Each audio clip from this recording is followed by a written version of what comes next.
Value Tribe, you're welcome back to my channel. In today's recipe, I'm going to share with you on how to make this fortified pap. This is a better alternative to your dry tom bran. See if you don't like dry tom bran, you prefer your wet pap.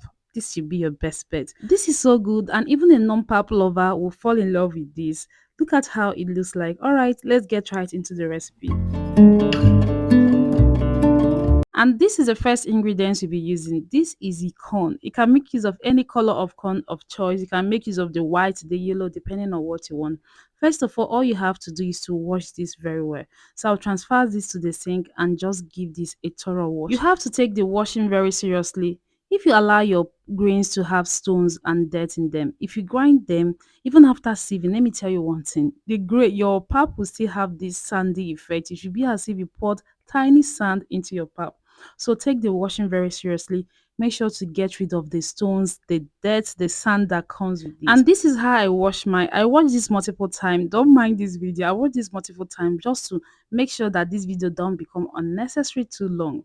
So after washing, I'm just going to transfer this to a container like this. I'll pour in water that will cover up the corn, and I'm going to proceed to soak it. The rest of the grains I'll be using together with this pap, I won't be soaking it the same day I'll be soaking this corn. So if I'm soaking the corn for 3 days, the other grains will be soaked for 2 days. But for the soya bean, make sure to pick out the dirt and the stones that come with the soya bean too. So after picking it out, I'm just going to proceed to wash and transfer this to the pot. There are two ways for you to add in your soya bean into your pap. Either you boil it for some minutes before adding, or you soak it. If you're able to ferment your soya beans for 2 days, just know that it is not good for consumption. So I'm just going to be soaking this one. I'll wash it first before soaking. The rest of the soya bean, I'm going to show you how to boil it. If you prefer the boiling method, I'm going to show you how to boil it. You should boil your soya beans for at least 45 minutes. So I'm just going to transfer the other part of the soya bean into the pot, pour in water, cover it, and allow this to cook. And I'm cooking this on low heat. And this is after 45 minutes. You can see the soya bean has doubled its size. The skin can easily peel out now, and the soya beans is now good to be consumed. So if you are scared of adding soya bean and you prefer this method, so just allow this to cool. On the day you want to grind the pap is the day you cook it. Just allow this to cook and transfer to your pap and blend. So for the tiger nut, I always advise for you to use a dry tiger nut to get the best result, not the already soaked one. They won't give you the same taste, honestly, because those ones have already soaked so much water and you don't know the kind of water they use in soaking that. So for the dry ones, you just have to wash it very well. After washing, I will discard the water, pour in fresh water and wash it again. So once you are satisfied with the washing, you can now transfer this to the bowl, add in water and allow this to soak. You are soaking this yourself, and that's the best. The other ingredients, I soak them differently, and this is the day for the grinding. This is the third day, and I'm assembling all these ingredients. I'm just going to list everything I use here with their quantities in the caption below. So do it, check it out. This is a fortified pap, and we are not here to play. This is our soya bean, this is our guinea corn. I'm just adding everything. These are the other additions to the corn. I'm just going to mix it first into a bowl. You can see the tiger nuts bar. You can see the difference between when we washed and soaked it. And I'm adding in some dates. Just feel free to add in grains that you like, what you are not allergic to, please. That is very important.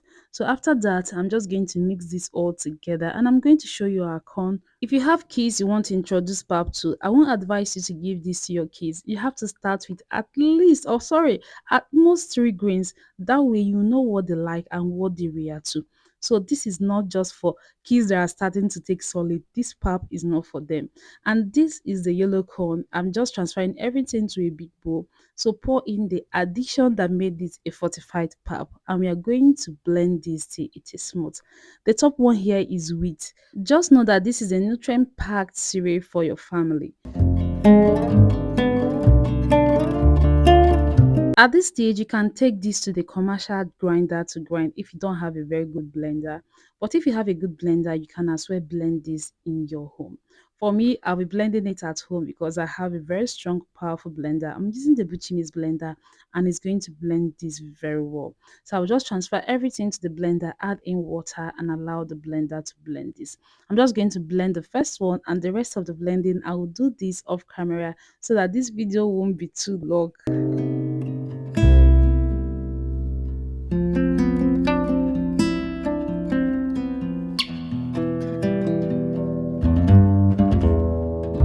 So if your blender can blend smoothly like this, you are good to go. No need of going to the commercial grinder to grind this so that you won't have an additional taste from what they've grinded before in their commercial machine. So I'll just transfer this to a big bowl and we'll get ready to sieve this. If I was to be making a dry pap, I won't be sieving. If you want to know how to make dry pap at home, let me know in the comment section below so I can share that with you.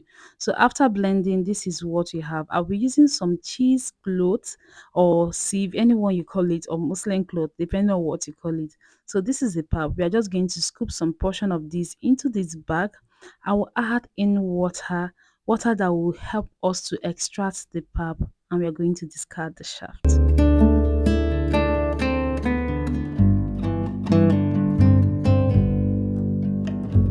And this is where the main work starts. So if you are still starting out, I would advise you not to do in large quantity like this. You can just divide this quantity into two. I'm going to list all the quantities I use here in the caption below. You can just divide it into three or two and just try out and know how it turns out first. This is where the main work is. Oh, so don't mind how short the video is. So after straining the pap, I'm just going to make sure that I extract everything from the shaft before I discard it. And after that, we'll be transferring everything to a bucket. See, here I was already done, so I'm just pouring everything. We are going to allow this to settle. After 4 hours, you can now proceed to sieve out the water. But if you don't want your pap to be sour, to have this sour taste, I would advise you to keep this in your freezer. Let the separation happen there in your freezer. That way you won't have a sour pap at all. Your pap won't be slapping you, especially if you add all these additional stuffs into your pap. So after that, I'm just going to sieve this. After taking out the water, I will transfer the rest of the pap into this pap cloth. And I'm not just going to leave this at the countertop. No, I'm taking this back into the freezer. I want this pap to remain fresh and you are going to enjoy your pap this way. But if you don't mind sour pap, please just feel free to do what you want. All you need to do is very simple. You're going to be placing something inside the bowl so that the pap can drain the water easily. So since the pap is not directly on the bowl, it can easily drain out the water. And you can as well add in something heavy on top of this to just hasten the draining process, but it's totally optional. So I'm just going to carry this and put inside the freezer. So the next day, this is what we have. Our pap have drained all the water it can drain and we are ready to store this. So this is our fortified pap. This pap is so good. Even someone that don't enjoy pap will enjoy this. And this is best stored in the freezer and just use as desired. This is so good. It is perfect for the whole family. It is a fortified cereal and you're sure of what your family is taking in.